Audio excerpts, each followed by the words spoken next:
السلام علیکم دوستانو، څنګه یې؟ امید کوم روغ جوړ وئ. نن به موږ د انګلیسي جملې وایو، هغه جملې کومې چې غوسه کې ویل کیږي. Don't behave like a child.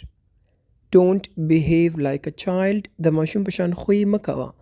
اکثره خلک ماشومانو غوندې خوی کوي، نو ته ورته غوسه شي چې ماشومانو خوی مه کوه. What nonsense is this? What nonsense is this? دا څه بې معنا خبره ده یا بې معنا کار داسې کار وکړي چې ستا په زړه نه وي. What nonsense is this? داسې شی شو. Don't talk nonsense. Don't talk nonsense. بې ځایه خبرې مه کوه. چې بې ځایه خبر څوک وکړي نو ته ورته ویلی شي Don't talk nonsense. Mind your business. Mind your business. خپل کار سره کار لره. چې څوک اکثره د خلکو کار کې مداخلت کوي نو ورته ویلی شو Mind your business.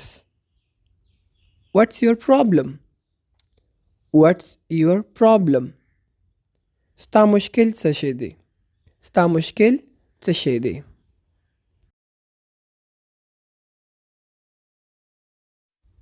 I'm not afraid of you. I'm not afraid of you. زه له ستا نه ډارېږم. I'm not afraid of you. ستا نه ډارېږم. Afraid ویل کېږي ډار ته.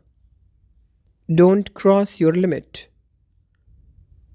Don't cross your limit. له خپل حده مه تېرېږه. خپل حد کې اوسه، یعنې حد نه مه تېرېږه. Be in your limit. Be in your limit. په خپل حد کې اوسېږه. دواړه تقریبا یو شی دی جملې. Be in your limit یعنې خپل حد کې اوسه، او don't cross your limit له حده مه تېرېږه. اکثره خلک خبرو یا الفاظو کې د حد نه زیات بد الفاظ استعمالوي، نو ته ورته ویلی شي How dare you.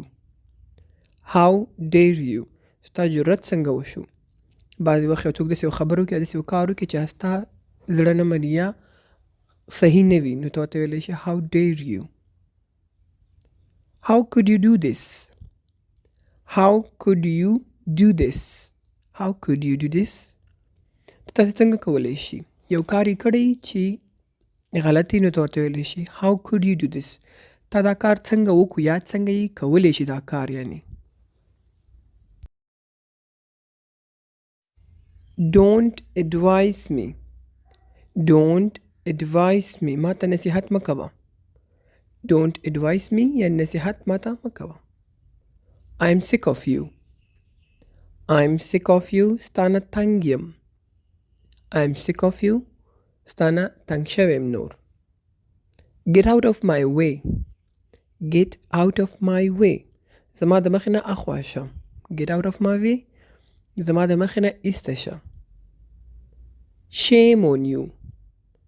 Shame on you. شرم درته پکار دی یا شرم وکړه. Shame on you. شرم وکړه یا شرم درته پکار دی. Are you stupid.